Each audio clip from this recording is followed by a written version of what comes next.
Welcome to Fireside Chats. My name is Magla Pillay, and today's topic is God, the remover of sorrow. We ask you during this series to take a good look into your heart and ask yourself questions such as, is your inner world balanced with your outer one? What is your relationship with God, if any? Do you have any connection to the divine? Are you happy with your life as it is, or is there something that you would like to change? Fireside Chats takes us into the core of spirituality.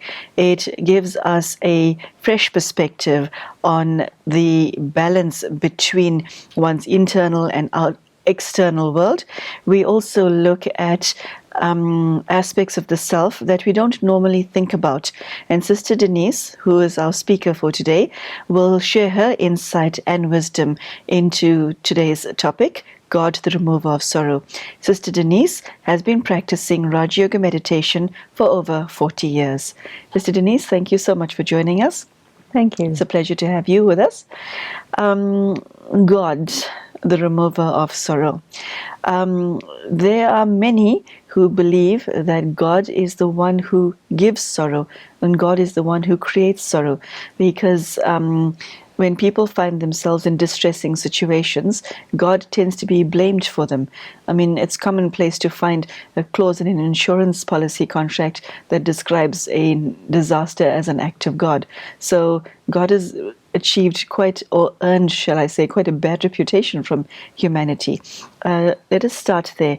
Does God create any sorrow within humanity? What happens is that God knows what creates happiness and what creates sorrow, but people don't know. People think that either everything is random or everything is some sort of a puppet show and God is pulling all the strings, and that if you, the puppet, are experiencing something bad, it's because of the string pulling on behalf of God. So all of these attributes that are ascribed to God are people who have assumed or made up that God is like this and God is like that. But actually, a lot of it is, in a court of law, it would be slanderous. But a time has to come when God has to say, look, this is me. This is who I am, this is what I do, this is what I don't do. So now you have to come to terms with that. So in terms of the natural calamities that are called acts of God, I think nowadays more and more insurance companies are beginning to talk about acts of nature or calamities, natural calamities, something like this. So they just say, well, we're not going to insure you against any natural calamities, because I think too many people must have said, look, bringing in the religious aspect into an insurance policy is not suitable. But still, there are a lot of people who speak about acts of God, because if you look at the scriptures, a lot of these, thunders and lightning and, miracles and disasters and all of that are seen in terms of this is God doing it. And of course, it goes back to a pre-monotheistic approach where they talk of the gods.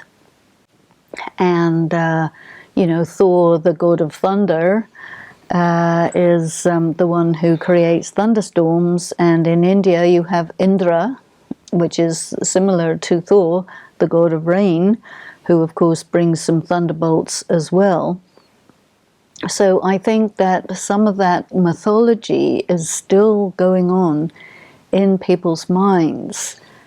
And then they mix that up with superstition and blind faith and an unwillingness to take responsibility for the consequences of their actions, which occur in time periods that extend beyond the length of one lifetime.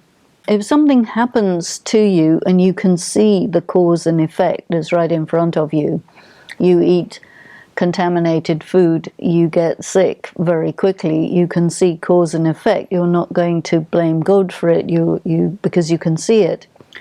But when the connection is more tenuous, that's when you tend to blame God.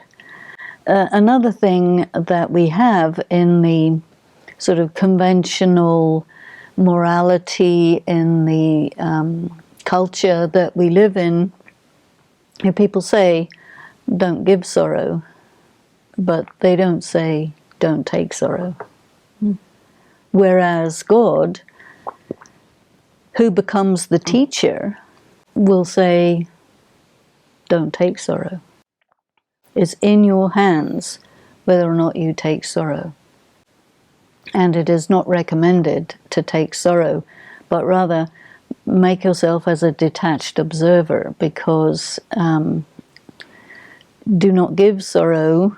Clearly, it would be a sin to give sorrow, but what people don't realize is that it's not less of a sin to take sorrow.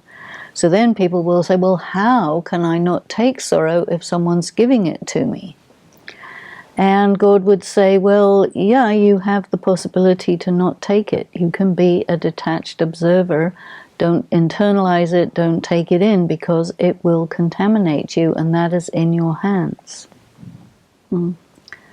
So God as the teacher, God as the one who knows the laws of spirituality, the laws of karma, will say very clearly, which is not new, if you do good action, if you do charitable action, you will experience happiness, you will benefit, you will profit. Conversely, if you do a bad action, you will get sorrow. God is not required to give happiness or sorrow. It's an automatic consequence of the laws of action and reaction. Sister Denise, can I stop you there? As human beings, are we aware of what we are doing wrong that is causing our own sorrow? To some extent, yes. Where the conventional morality coincides with the laws of spirituality, the laws of karma, but there are also areas where it doesn't coincide. In the question of not taking sorrow, it doesn't coincide. And so a lot of people are taking a lot of sorrow, bringing harm to themselves unknowingly. But I think that the law of karma also has a component which says, okay, if you don't know, that's not an excuse. You will anyway experience sorrow just because of your ignorance. But if you knowingly take sorrow when you know that you aren't to take sorrow, you're going to get a lot more sorrow. You know, knowingly going against the law or unknowingly going against the law, there are different consequences.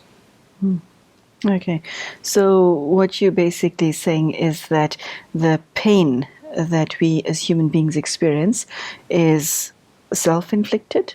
To a large extent, yes. Oh, that is, that's a bitter pill to swallow, Sister Denise.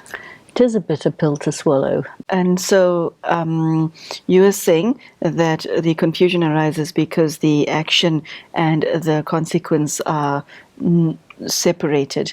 Well, that's one thing, that they're separated in time. But the other thing is that there's a great deal of sorrow that is self-inflicted and people don't get it.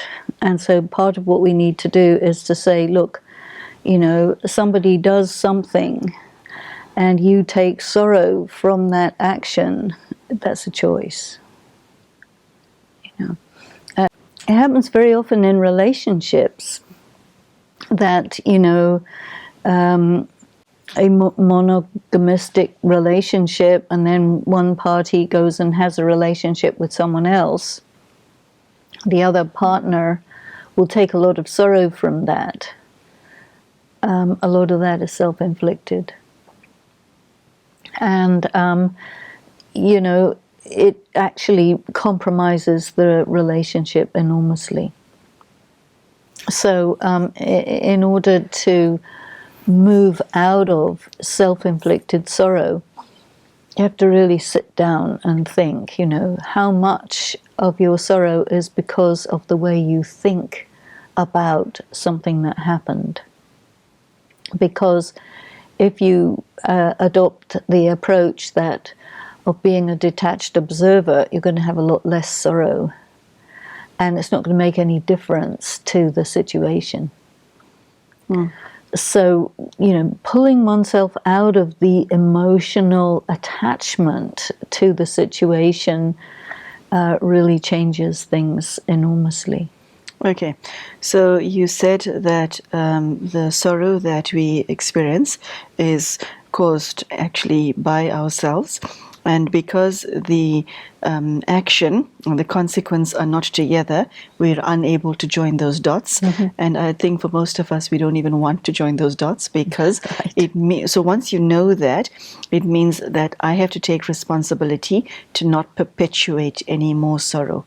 That's right. What is it that you understand about the laws of spirituality that ensures that you are not creating more sorrow for yourself? Well, how do you do that? You have a possibility, which is, you could say, this bad thing that's happening to me is something that I deserve because it's the result of something I did, so oh, woe is me. Then you'll take sorrow that way. But you could also say, whatever is happening, I can consider it as a test. It could be a test of my endurance, of my tolerance, of my detachment, of my dispassion. If you take it as a test and you take it in order to pass the test, that is really a very good approach to these settlements of karma, because if something bad is happening to you, it's either a test or a payment. So if you're rich spiritually, you make the payment, not a problem. If you're poor spiritually, it's a big deal to make the payment because it hurts so much more. So very important to enrich oneself with meditation so that you have the power that is needed when the payment comes up, because it is said that this is the time of reckoning. So a lot of bills come up for payment. The time of reckoning. If you say, okay, God is my teacher, the university of life, I'm getting tested. I take a test to pass, not to fail.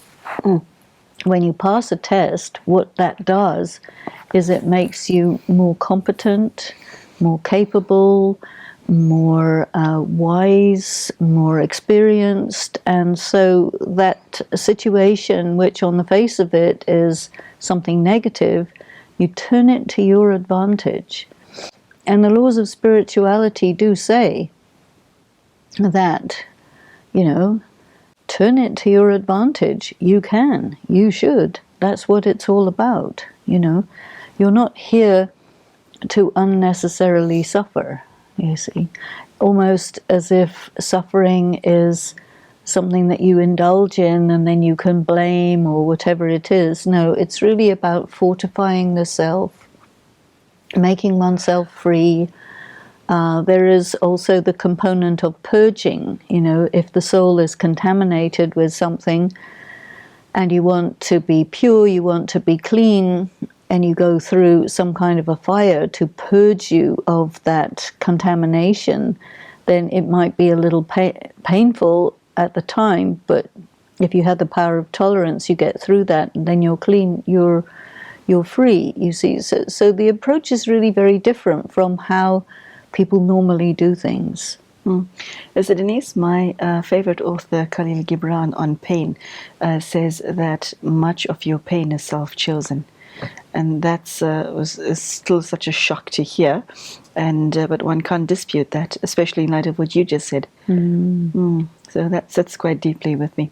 So, okay, so let's come back to the topic. You've set the groundwork for what causes our pain, that God is not the one who gives the sorrow. We are the ones who do it to ourselves. And so God's role is what then in the scenario?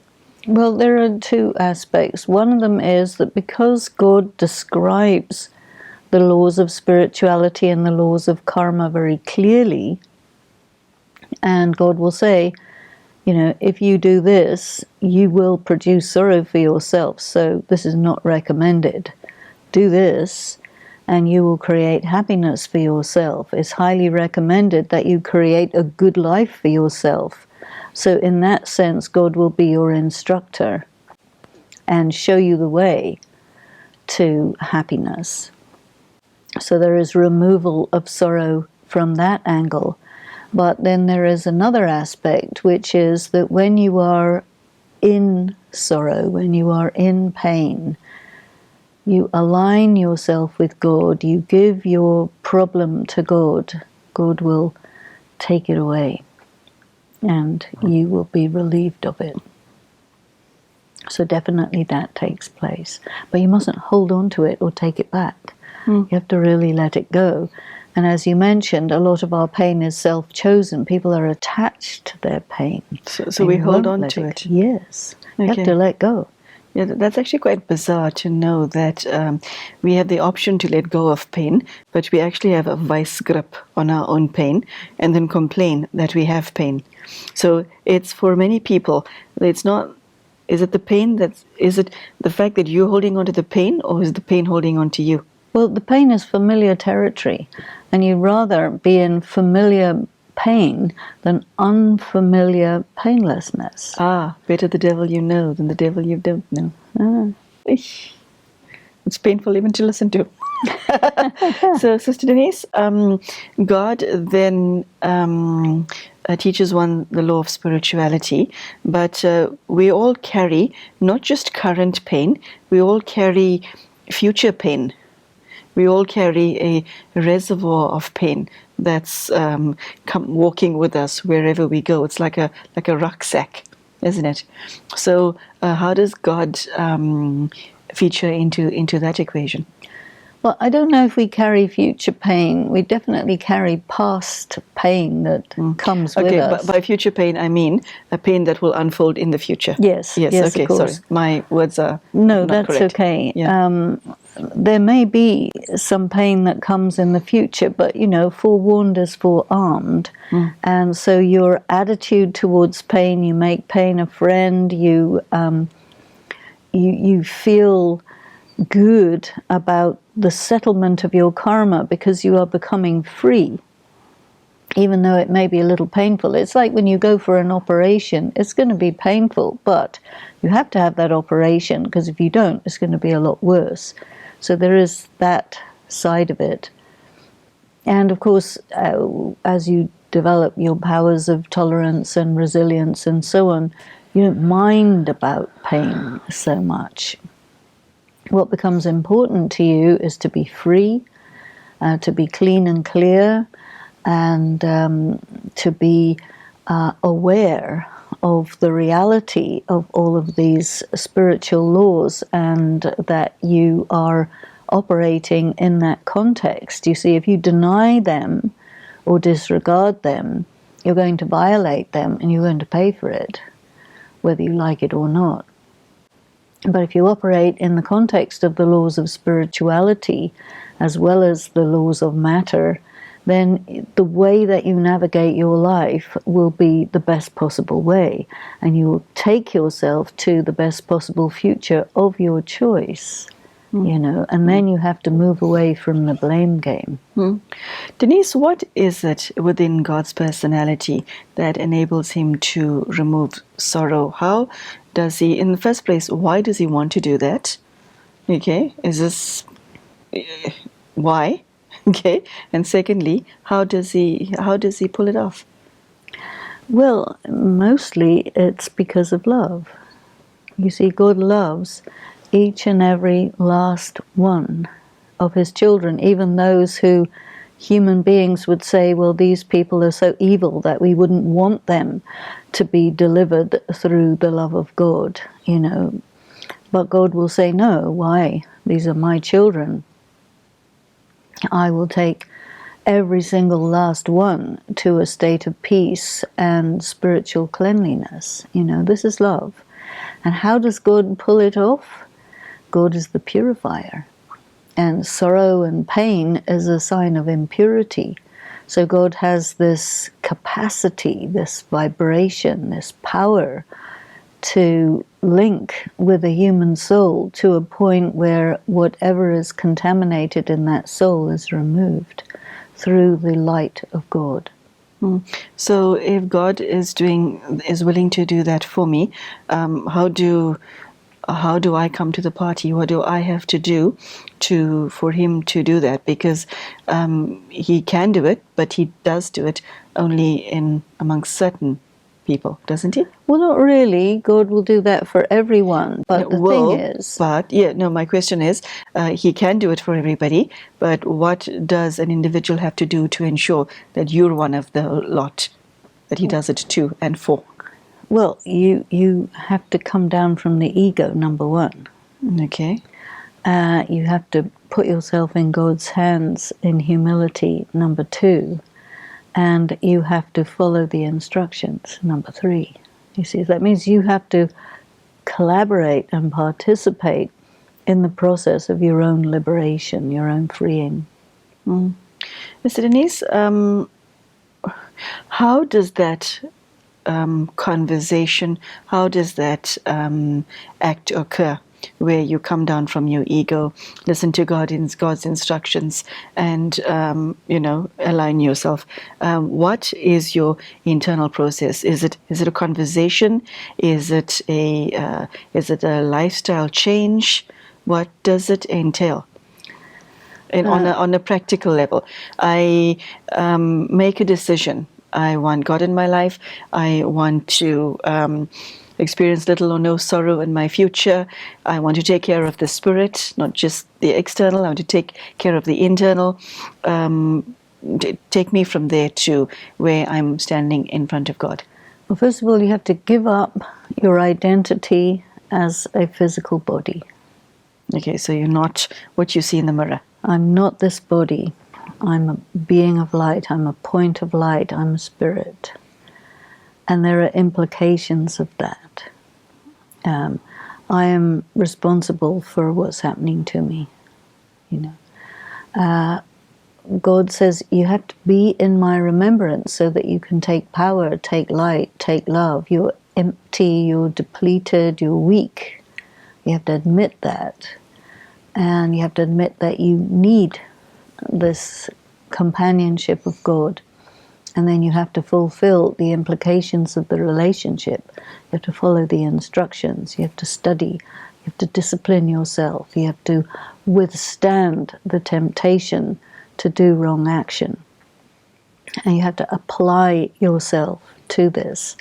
And that is your side of the bargain. Okay. And this requires time and effort on a daily basis. Do you do it hourly? Do you do it daily? Well, what does your practice entail? You're living 24 hours a day. So throughout the day, remind yourself, I'm a soul, not a body. I'm a pure, peaceful, powerful, loveful, blissful being of light. I'm a child of God. Build up your self-respect. It is not your dignity to fall into your addictions. You have to resist it. You have to build up your will. You have to listen to your conscience. You have to study. You have to meditate. Just try to get into that rhythm and gradually get stronger in it. This is what you have to do. Okay. Okay, you want to share any last words before we bring today's subject to a close? Well, I think it's very important to make sure that your relationship with God is that you really desist from blaming God for your problems, or blaming God for the problems of the world, and really understand that God is your friend, God is your teacher, God is your companion, your helper, your support, and start to create that relationship and work on that relationship. Write letters to God. Letters to In God. your non-dominant hand, write letters back from God to you. You'd be surprised what comes back to you. Why the non-dominant hand? The non-dominant hand, if you're right-handed, that's, the you that you know. The non-dominant hand means you're more connected with your intuitive part. And so then that kind of message of God is more able to come through that way. It's very interesting. Okay, thank you. Thank you so much for sharing that. So, Sister Denise, thank you very much for your time and energy today. This talk was extremely insightful, and I hope the viewers have found it to be as in-depth and as beneficial to their lives as I have. So thank you. So there you have it, brothers and sisters. Sister Denise, in her usual spiritually eloquent manner, was able to impart to us a message of the role that God plays in humanity, and she took up the subject of God as the remover of sorrow. Most importantly, Sister Denise has shared that God is not responsible for causing you pain in the first place, and this is a very deep illusion that humanity has deep within its psyche. And Sister Denise was also shared what we have to do as individuals for our sorrow and pain to be removed, which is simply availing ourselves to God so that He could do the work that He can do to you and with you. And I particularly like the aspect of writing a letter to God in your non-dominant hand. Well, I suggest you become ambidextrous immediately and try it, because it's a beautiful way of relating to God, a very real way. And letter writing itself is cathartic. So, Sister Denise, thank you so much.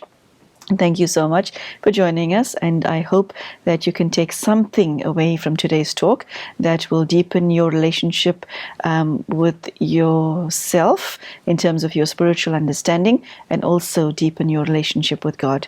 So thank you and goodbye.